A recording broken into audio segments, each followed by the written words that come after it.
Okay, because you said that you take responsibility for that water, I assume that they would put a premium on that and be willing to pay a little more. Yes and no. I mean, it's still, you know, it's, for this industry, it's still a commodity driven, you know, entity. If they can save a penny, they'll save a penny.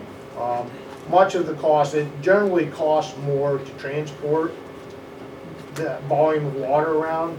$100 an hour, say, maybe the average rate. It costs more to truck that material to and from me than it does for me to process it. That's why the benefit of having that fixed field, you're not gonna eliminate trucks, but you're gonna, you know, fractionalize that logistics cost. When you said that fee was 11 cents a gallon, you mean delivered, that doesn't include the trucking? That's correct. Trucking would be estimated. Oh, it depends. We've received material as far away as, you know, 3 hours by truck. So, you know, that's 3 hours on the road, and say a half hour at our facility, 3 hours back. It may be 7 hours, $700, just to get it to us. And trucking in and then trucking out is not your business. No, that's correct. We rely on third parties. And so at 11 cents a gallon, which is your business, and I don't know that you need to tell me what an ROI is, but compare with what that would be if you put a second gen in and followed it. What would you be charging on a cents per gallon? And just give us an idea what kind of returns for a small company that means. Oh, that's to be determined. It really depends on whether you stop at brine concentration or drive all the way to crystallization.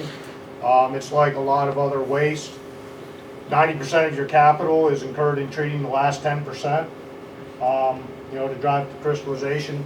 So it's really going to be dependent, and then it'll also depend on, you know, where we're located. Do we have access to a large energy resource, whether it's natural gas or high voltage, you know, any of those types of things. So as you treat Gen 1 now, your investors are happy with their return.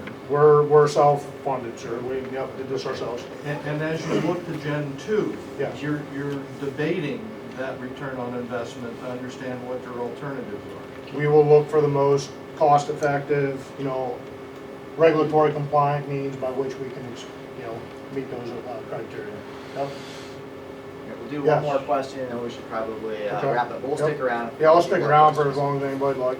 Yes. The particular treatment of batches you serve for the different companies, do you have any intellectual property agreement with them, or do you take it on a as case received basis? You know, no disclosure from the companies themselves of the exact. No, they're required to give us a full waste characterization prior to our ability to even receive it.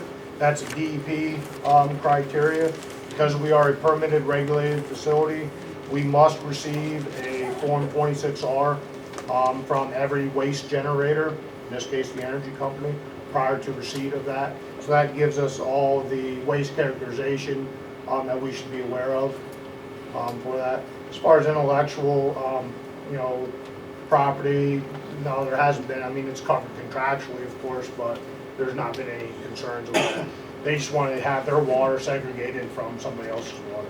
Now, what has happened in the past, say last year, it was relatively near drought conditions, right, during a large period of last year. We were successful at taking water from client B and making it available to client A. The common denominator in that was they both use the same service company. So there wasn't a concern over anything that may be contained in those materials. With that, I thank everybody for the opportunity to present. My contact information, I have some business cards. You're welcome to contact me. And I'll stick around for as long as anybody would like to have further discussion. All right. Thank you.